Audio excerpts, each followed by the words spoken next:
Hey there! Welcome to Jackie Talks Horror. I'm Jackie, and today I'm doing a spoiler-free review of Heart Eyes, a rom-com horror that hit cinemas on February the 9th, 2025. It's a bold genre blend, romance, comedy and horror. They don't always play nicely together, but did they manage to work the magic this time? Just a quick heads up before we start, I'll be using images and the trailer throughout this video. I've also linked the official trailer down below in the description if you want to check it out for yourself. So let's get to it and meet the characters. First up is Jay Simmons, played by Mason Gooding, who's Chad from the Scream franchise. He seems genuinely sweet and unjaded about love, and he's got a soft sense of humour that makes him very easy to root for. Next up is Annie McCabe, played by Olivia Holt.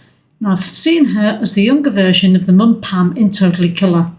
She comes across as very grounded and a bit guarded, and worn down by past romantic experiences, but she softens during events of the movie. The chemistry between Jay and Ali is instant and so cute. The first scene together is genuinely charming, and the film leans heavily into that. They're ridiculously gorgeous together and completely carry the movie. Well, they are the leads. Next up is Monica, played by Gigi Zimbardo. Monica is a really good friend to Ali, and seems to be a fun person to be around. Unfortunately, we don't get to learn anything more about her beyond that.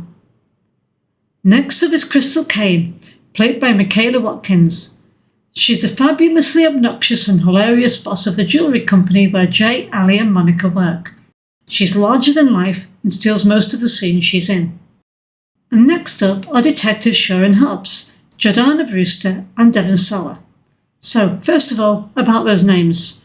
The detectives do share names from the Fast and Furious characters. Fun fact, the screenwriters said the names were already locked in before Jordana Brewster, who plays Maya in the Fast and Furious franchise, joined the cast. But intentions are not known if it was deliberate or not. It's a fun little Easter egg if it was intentional though, isn't it? So, they are the two detectives investigating the series of bizarre and violent murders happening around Valentine's Day. They bring a bit of grit and tension to the story, grounding the horror side of the plot. Okay, so let's see how this movie handles the plot and pacing. The IMDb plot synopsis is short and to the point. When two co-workers have to survive the Heart Eyes killer on Valentine's Day, the two have to find out who it is. It's a short film at 97 minutes, and it wastes no time in getting started. The first 10 minutes really set the tone and definitely stamp the director and screenwriter's intentions.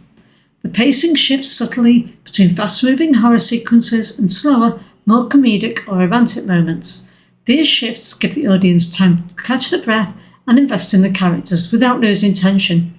While the story follows a straightforward path, these changes in tempo help to keep the film engaging and prevent it becoming repetitive. Okay, so now let's see about the direction, style and execution. Heart Eyes is directed by Josh Rubin, who is well known for mixing the comedy and horror genres, having directed Scare Me and Werewolves Within, amongst others. The screenplay is co-written by Philip Murphy, who co-wrote The Hitman's Wife's Bodyguard, Christopher Landon, and Michael Kennedy, who co-wrote the cult favourite Freaky. So with that lineup, you know you're in solid hands for a comedy horror.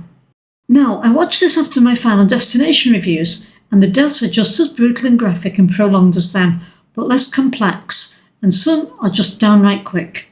The killer's mask stands out as a highlight, especially crafted by special effects artist Tony Gardner, who also designed masks for Happy Death Day and Totally Killer.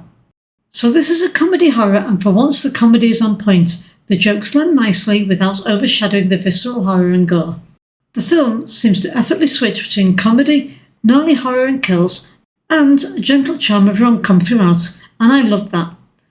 The opening is brutal and intense, setting the tone early, while the ending leans into wacky, over-the-top vibe that fits perfectly with the escalating craziness throughout the film. Okay, so my ratings. Cinematography and soundtrack, this film gets 3.5 out of 5. The visual storytelling by cinematographer Stephen Murphy, especially in the horror sequences, stands out, and it's a big part of why the film is truly one of a kind. And the soundtrack is a part of how the movie moves between its genres so well, without dragging you out of the movie. For practical effects and gore, I'm giving this film 4 out of 5. The kills are definitely creative and violent, and they don't hold back with the gore, with at least one kill that seems particularly memorable. And Josh Rubin prioritised special effects, and that was helped by Stephen Murphy having the background in makeup and prosthetics. For characters, this film gets 4 out of 5. All the leads are really nice, and the worst you can say about them, they're a little eccentric at the most. We find out very little about everybody else though, and that is why it doesn't get any higher here.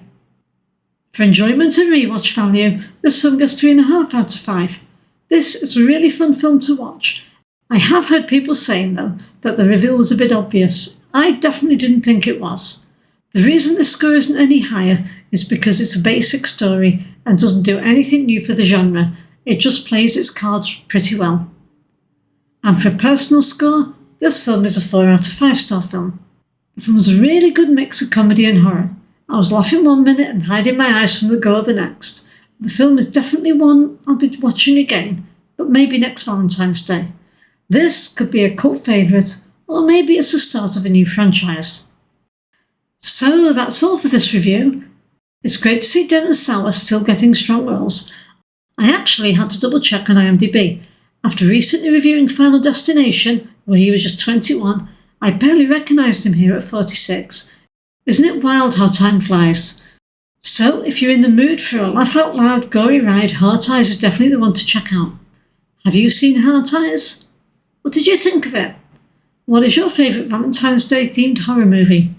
Thank you so much for watching, and do leave your comments down below, but remember to be respectful. And remember, this is only my opinion of the film.